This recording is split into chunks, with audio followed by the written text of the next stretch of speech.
March 27, 1998, at about 2:17 a.m., a 34-year-old man named Arthur Miller was driving along a deserted road near the town of Harmony.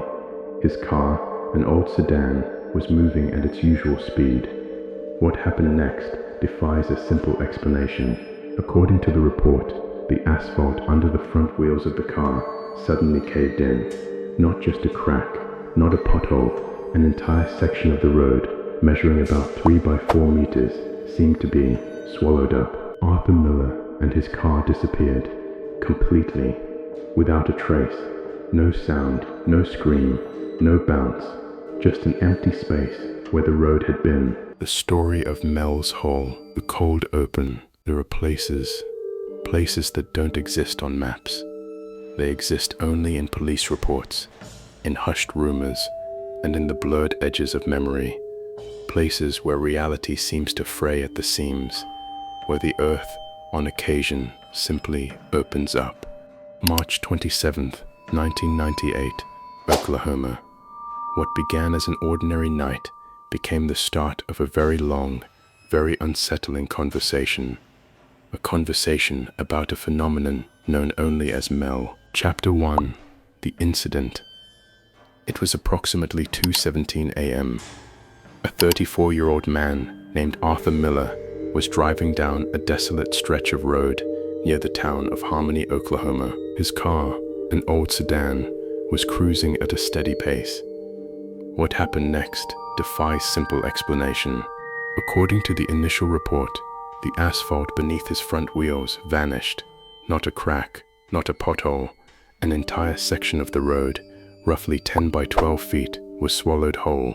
Arthur Miller and his car disappeared. There was no sound of a crash, no scream, no impact, just a sudden, absolute silence where a road had been seconds before. When emergency services arrived, they found a gaping void staring back at them.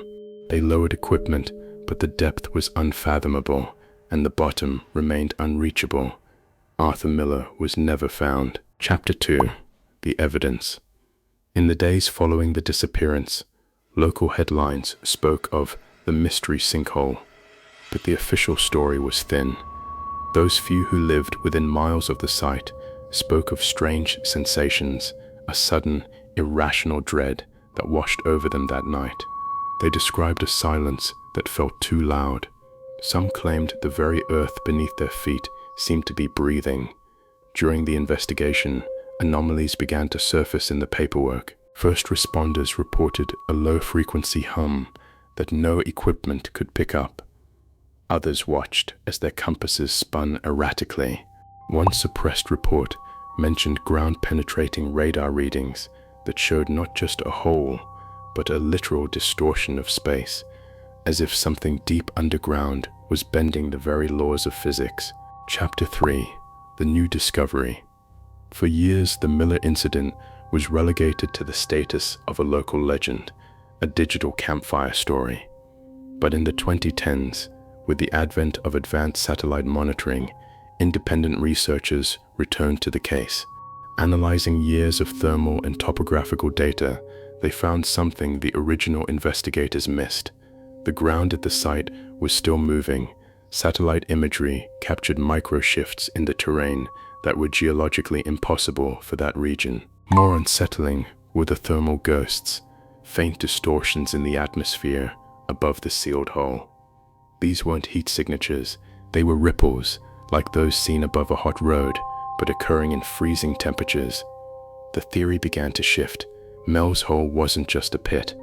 It was a window, a gateway to a place where things go in but never come out. Chapter 4. What the police didn't tell the public. The official version of the story ended with soil erosion, an unfortunate accident. But there was one thing the police didn't tell the public. Unofficial leaks from former officers suggest that in the hours before the hole was hastily filled with concrete, the site was not silent. While the search teams were still on site, they recorded massive, unexplained energy spikes. But even more disturbing were the reports from the officers standing nearest to the edge.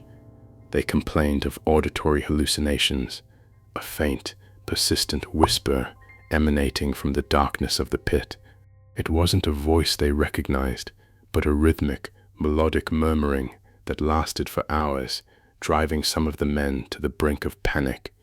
This is why the site was sealed so quickly. They weren't just filling a hole, they were trying to silence it.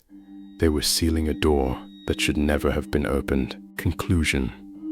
Today, that road in Oklahoma looks perfectly ordinary. GPS units show nothing unusual. Geological surveys report no risks.